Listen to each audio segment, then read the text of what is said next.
gbogbo ìràwọ̀ pátá ẹ wá gbọ́ ohun tó fẹ́ ṣẹlẹ̀ lọ́jọ́ tòní gangan tí ń ṣọjọ́ Thursday January 29 ọdún 2026 tá wà nú èyí. Mo kí Ọlọ́run ọba mo ṣèbò Olódùmarè, ìbà akọ́dá ayé, ìbà àṣẹ̀dá ọ̀run, mo ṣèbà Ọ̀rúnmìlà àtórí ẹni tí ò sunwọ̀n ṣe, ẹlẹ́rìí ìpín tòun tàyàn mọ́, mojúbà ọkùnrin, mojúbà obìnrin, mo kí gbogbo ojú tó ń wò mí níbikíbi tí ẹ ti ń gbọ́ mi káàkiri àgbáńlá ayé. Ẹ̀yin tẹ̀ ń wò mí pátá, ẹ dákun ẹ dábọ̀ ẹ bá ń share fídíò yìí, ẹ pín kó jẹ́ òòlù àtàǹfààní fọ́pọ̀ ènìyàn. Ojú tẹ fi ń wò mí ò ní fọ́, bẹ́ẹ̀ ọwọ́ tẹ fi ń bá mi share rẹ̀ ẹ ní fi gbọ́mọ sí, ẹ sì ní fi gba lẹ́tà ìbànújẹ́ láṣẹ Èdùmàrè.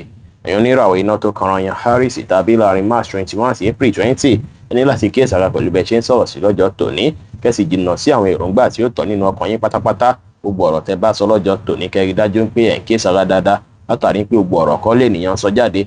Bẹ́ẹ̀ sì ni kẹ́ mọ̀ dájú pé síkírìtì ní síkírìtì gbọ́dọ̀ máa jẹ́ o. Ìyẹn ni kóòdù tó yẹ kẹ́ lò lọ́jọ́ tòní. Gbogbo pílánì tẹ́ ní pátápátá kẹ́ pamọ́ láṣìírí kó lè padà rí bẹ́ẹ̀ ṣe ń fẹ́. Bẹ́ẹ̀ sì ni kó má ba lè lo àwọn pílánì tẹ́ rìlíìsì yẹn, àwọn síkírìtì yẹn kó má ba lè lo against yín lọ́jọ́ iwájú. Bẹ́ẹ̀ sì ni kí ẹ rí dájú pé ẹ ṣọ̀rọ̀ sọ́nà, kó má lo ọ̀rọ̀ yín náà kó má lo against yín pé lágbájá ṣá ló sọ̀rọ̀ báyìí, tàmẹ̀dù ló sọ̀rọ̀ báyìí. Kẹ́ kíyèsára, jẹ́ wà smart lénìí, ẹ gbájúmọ́ nǹkan tó ṣe kókó fún yín láti mójútó lásìkò tó tọ́ àtàkókò tó yẹ. Ẹ rí dájú pé ẹ mú sùúrù lò kí ẹ gbà láfíà láàyè. Ẹ má ṣèlérí ohun tẹ́lẹ̀ mú ṣe fẹ́nikẹ́ni lénìí kó dára. Yẹ́lò jẹ́ kọ́lọ̀ tó dára jù fún yín láti wọ̀ láṣọ lónìí. Aago 3 ní ọ̀sán sí aago 4 ní ọ̀sán jẹ́ àkókò èyí tó dára jù fún yín tí ń ṣe lọ́kì àwà fún yín lénìí. Ẹ̀yin oníràwọ̀ erùpẹ̀ alámọ̀ Taurus tàbí láàrin April 21 sí May 20, ọjọ́ tó dára lọ́jọ́ tòní jẹ́ oṣù bẹ́ẹ̀ mú sí wúlò dáadáa púpọ̀. Ó ṣeé ṣe kí ẹ máa fìlì bí ìgbà pé nǹkan ò ní pẹ́ máa lọ dáadáa fún yín, bí ìgbà pé nǹkan yín ti ń lọ dáadáa ní wẹ́rẹ́wẹ́rẹ́ lọ́jọ́ tòní. Kẹ́ rí dájú pé ẹ ní ìrètí pé gbogbo nǹkan máa dá, gbogbo àwọn expectation yín pátápátá kí ẹ mọ̀ dájú pé máa padà bọ́ sí. Ẹ ṣe dáadáa sáwọn èèyàn, kẹ́ sì máa nírètí nípa àwọn nǹkan tó dàbí rí owó tó ṣeé ṣe kó wọlé fún yín lọ́jọ́ tòní.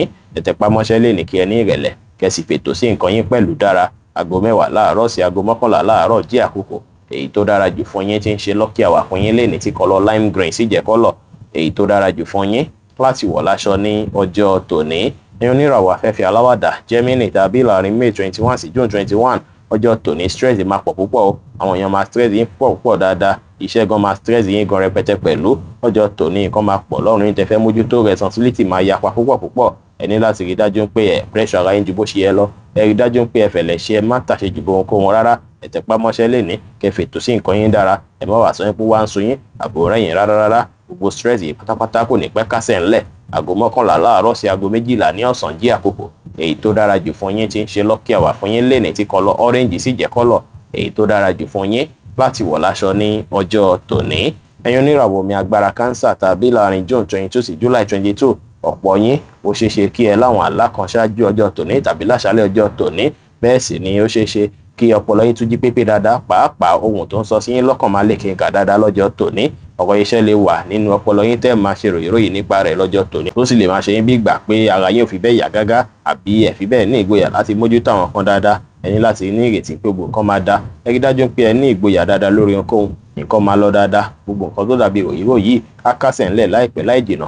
Àwọn àlá tẹ́ bá lá lénìí kẹ́ kọbi ara sí wọn, látàrí pé ó ṣeé ṣe kó máa ní ìtumọ̀ rẹpẹtẹ fún ìgbésí ayé yín. Ẹ ní ìrètí pé gbogbo nǹkan máa dára. Ẹ ní ìgbàgbọ́ ní kíkún nínú ara yín. Ẹ free mind yín kí ẹ wà positive dára. Aago 12 ní ọ̀sán sí aago 1 ní ọ̀sán jí àkókò èyí tó dára jù fún yín tí ń ṣe lọ́kì àwà fún yín lénìí tí kọ́lọ̀ light green sì jẹ́ kọ́lọ̀ èyí tó dára jù fún yín láti wọ̀ láṣọ ní ọjọ́ tòní.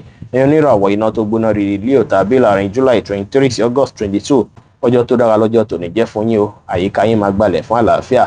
Tẹ́ bá wà capable dáadáa, ó dára kẹ́ṣọ̀ àwọn kankan lọ́jọ́ tòní bí ìtọrẹ àánú, kẹ́rọ àwọn tí ò ní lọ́wọ́ tipa bá wà fún yín lọ́jọ́ tòní. Tẹ́ bá ṣe léyìí, ó ṣeé ṣe kí ẹrẹ́ ń jẹrẹ̀ lọ́jọ́ iwájú.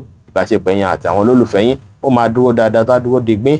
Bẹ́ẹ̀ sì ni tó bá ṣe pé ẹ̀ ń retí nǹkan kan látọ̀dọ̀ ènìyàn tó súnmọ́ yín, kẹ́ rí dájú pé ẹ ní ìrètí dáadáa, látàrí pé àwọn expectation yìí ó lè wọlé fún yín o. Nǹkan tẹ́ ẹ̀ ń retí yẹn lè wọlé fún yín láàyè iṣẹ́ lọ́jọ́ tòní. Ẹ ní láti wà focus, kẹ́ wà determine lórí ohunkóhun gẹ́gẹ́ bí a ti ṣe mọ̀ yín sí irúfẹ́ ìràwọ̀ èyí tó ṣe pé ẹ máa ń wulẹ̀ wà determine dáadáa. Ẹ jẹ́ kí determination yín kó tún lékè kà sí lénìí. Ẹ ṣe dáadáa sáwọn èèyàn, bí báwọn èèyàn ṣe pẹ̀lú ẹ̀fẹ̀, àwàdà àti ẹ̀rín. Ó tún lè ṣe àwọn ọ̀nà kan fún yín lọ́jọ́ tòní o. Aago 4 ní ìrọ̀lẹ́ sí aago 5 ní ìrọ̀lẹ́ jí àkókò èyí tó dára jù fún yín tí ń ṣe lọ́kì àwà fún yín lénìí tí kọ́lọ̀ green sì jẹ́ kọ́lọ̀ èyí tó dára jù fún yín láti wọ̀ láṣọ ní ọjọ́ tòní.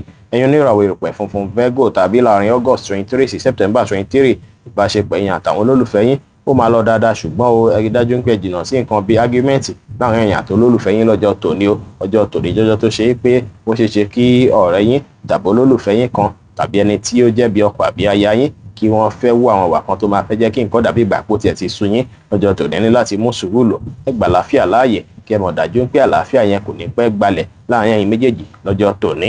bó wá ṣe é ṣe kí àwọn responsibility gan kó fẹ́ pọ̀ láàyè iṣẹ́, ohun tẹ́ fẹ́ mójútó lè fẹ́ pọ̀ láàyè iṣẹ́ tó máa tún fẹ́ fa stress díẹ̀ fún yín, ṣùgbọ́n ẹ rí dájú pé tẹpá mọ́ṣẹ́, ẹ fọgbọ́n àtòyè tọ́lọ́run fún yín mójútó ohunkóhun, kẹ́sì fètò sí nǹkan yín pẹ̀lú. aago 6 ní ìrọ̀lẹ́ sí aago 7 ní àṣálẹ́ jẹ́ àkókò èyí tó dára jù fún yín tí ń ṣe lucky hour fún yín lénìí tí kọ́lọ̀ mustard sì jẹ́ kọ́lọ̀ èyí tó dára jù fún yín láti wọ̀ láṣọ ní ọjọ́ tòní.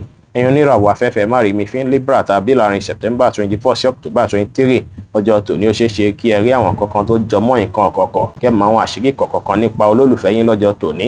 tẹ́ bá wà mọ́ ẹ rí dájú pé ẹ mọ́kàn balẹ̀, ẹ má wà too personal lórí rẹ̀, ẹ sì jìnnà sí iṣu pátápátá lọ́jọ́ tòní láàrin ẹ̀yin àti olólùfẹ́ yín. ẹ gbìyànjú láti purify àwọn èròǹgbà ọkàn yín pátápátá, kẹ́ sì rí dájú pé ẹ tún mójútó àwọn nǹkan tó ṣe kókó fún yín láti mójútó fún ìgbésí ayé yín, látàrí pé àwọn opportunity kọ̀ọ̀kan tún wà tó rọ̀gbà yín ká lásìkò yìí. ọjọ́ tòní jọjọ́ tó ṣe é pé ó dára púpọ̀ fún yín láti fi wá ìmọ̀ púpọ̀, ẹ ń kọ́ nípa àwọn nǹkan tó ṣe é pé ẹ ti ń fẹ́ láti mọ̀ nípa ẹ̀ tipẹ́tipẹ́, kẹ́ sì wá àkókò láti ṣe prayer kí prayer yín wá dé lórí àwọn ọ̀tá ọlọ́ngbé yín, bóyá àwọn ọ̀tá ilé, ọ̀tá òde, àwọn ọ̀tá èyí tí wọ́n ń fa ìfàsẹ́yìn fún yín, àwọn ọ̀tá tí ò jẹ́ kẹ́ rọ́nà lọ, ọlọ́ngbé yín borí gbogbo wọn pátápátá, kẹ́ tẹ̀ wọ́n látẹ̀rì. aago 5 ní ìrọ̀lẹ́ sí aago 6 ní ìrọ̀lẹ́ wá jẹ́ àkókò èyí tó dára jù fún yín tí ń ṣe lucky hour fún yín lénìí tí kọ́lọ̀ brown sì jẹ́ kọ́lọ̀ èyí tó dára jù fún yín láti wọ̀ láṣọ ní ọjọ́ tòní.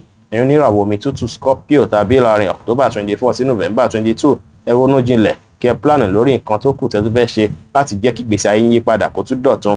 tẹ́ bá ti ní nǹkan kan tẹ̀yìn àtìyàn kan dọjà pọ̀ látijọ́ mẹ́ta tó ṣe é pé ẹjọ́ ń ṣiṣẹ́ lé lórí díìlì yẹn ó ṣeé ṣe kí ó ń gba kẹtù ní sùúrù díẹ̀ o, látàrí pé kẹ́ mọ̀ dájú pé àwọn nǹkan tí ẹ̀ ń ní sùúrù lé lórí díìlì yìí á padà wọ́ọ̀kì láìpẹ́ láì jìnnà, tẹ́ máa rírí gbámú nídìí ẹ̀. ìbáṣepọ̀ yín àtàwọn olólùfẹ́ yín á lọ dáadáa tó ṣe é pé ó ṣeé ṣe kí ẹ tó realize àwọn changes kan nù gbèsè ayé yín lásìkò yìí. ẹ ní ìrètí pé gbogbo nǹkan máa dáa, ẹ ní ìgbàgbọ́ ní kíkún nínú ara yín, ẹ ṣòtítọ́ ẹ ṣòdodo síra yín, ẹ má tọ̀ra yín jẹ lórí ohunkóhun rárá, ẹ mú sùúrù lò, kẹ́ fètò sí nǹkan yín pẹ̀lú. aago 3 ní ọ̀sán sí aago 4 ní ọ̀sán jẹ́ àkókò èyí tó dára jù fún yín tí ń ṣe lucky hour fún yín lénìí tí kọ́lọ̀ orange sì jẹ́ kọ́lọ̀ èyí tó dára jù fún yín láti wọ̀ láṣọ ní ọjọ́ tòní.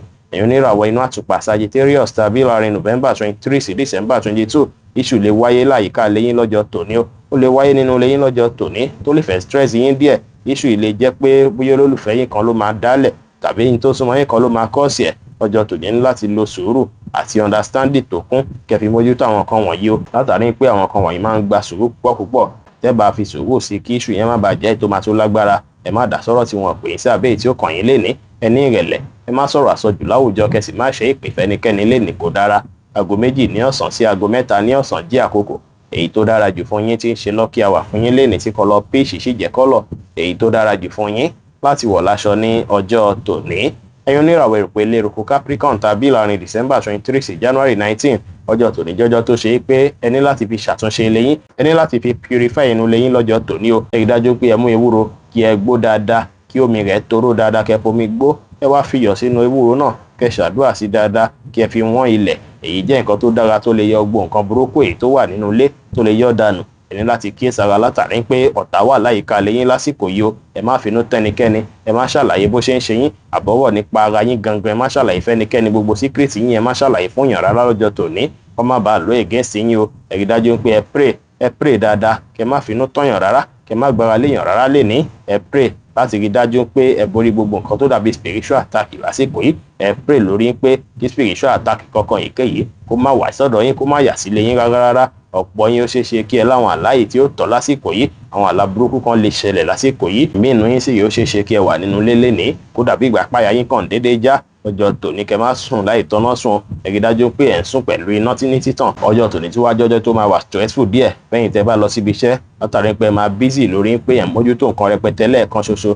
ẹ rí dájú pé ẹ over stress ara yín kó má bàa jẹ́ pé ó máa padà wà rẹ̀yìn tẹ́ pátápátá. ọjọ́ tòní kẹfẹ̀lẹ̀ ṣe nítorí ìlera ara yín, ẹ má wulẹ̀ wá gbàlejò rárá léni o. ẹ má gbàlejò kankan lọ́jọ́ tòní, kò dára kí ẹ gbàlejò. ẹ má jẹ, ẹ má fàfàfà pẹ̀lú ẹnikẹ́ni, ẹ mọ́kàn ara yín balẹ̀, aago 1 ní ọ̀sán sí aago 2 ní ọ̀sán jẹ́ àkókò èyí tó dára jù fún yín tí ń ṣe lucky hour fún yín lénìí tí kọlọ green sì jẹ́ kọ́lọ̀ èyí tó dára jù fún yín láti wọ̀ láṣọ ní ọjọ́ tòní.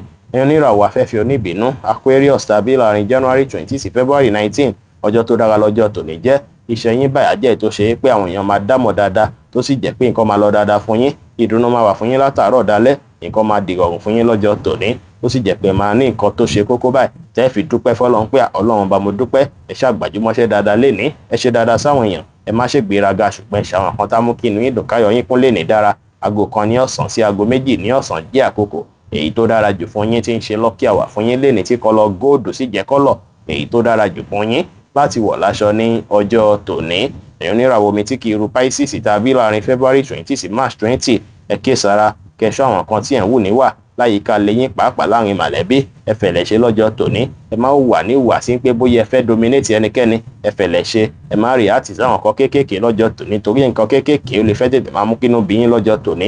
Ẹ rí dájú pé ẹ mọ́kàn balẹ̀, kẹ́ fẹ̀lẹ̀ ṣe dáadáa, kẹ́ má decide lórí ohunkóhun ní kánjúkánjú, ẹ má yára pinnu. Ẹ rí dájú pé ẹ confirm àwọn kankan dáadáa ṣáájú kí ẹ tó gbé ìgbésẹ̀ lọ́jọ́ tòní o. Lénìí kò dára kẹ́ sọ̀rọ̀ òdì àbí ọ̀rọ̀ àìtọ́síyàn. Ẹ gbà láfíà láàyè ibikíbi tẹ́ bá wà, kẹ́ sì má ṣe jẹ́ kí ìmọ̀lára yín kó lágbára jù yín lọ lénìí pẹ̀lú. Aago 2 ní ọ̀sán sí aago 3 ní ọ̀sán jẹ́ àkókò èyí tó dára jù fún yín tí ń ṣe lucky hour fún yín lénìí tí kọlọ light yellow sì jẹ́ kọ́lọ̀ èyí tó dára jù fún yín láti wọ̀ láṣọ ní ọjọ́ tòní. Bí ó ṣe jẹ́ nìyẹn fún gbogbo orúfẹ́ ìràwọ̀ 12 tó wà pátá. Ẹ̀yin tẹ́ ń wò mí pátá ẹ má gbàgbé pé Ọlọ́run Olódùmarè nìkan lọ́ba tó ní ìmọ̀ jùlọ. Ẹ̀yin tẹ́ fẹ́ ṣèwádìí onírúurú láǹfààní àti kàn sí wa ní WhatsApp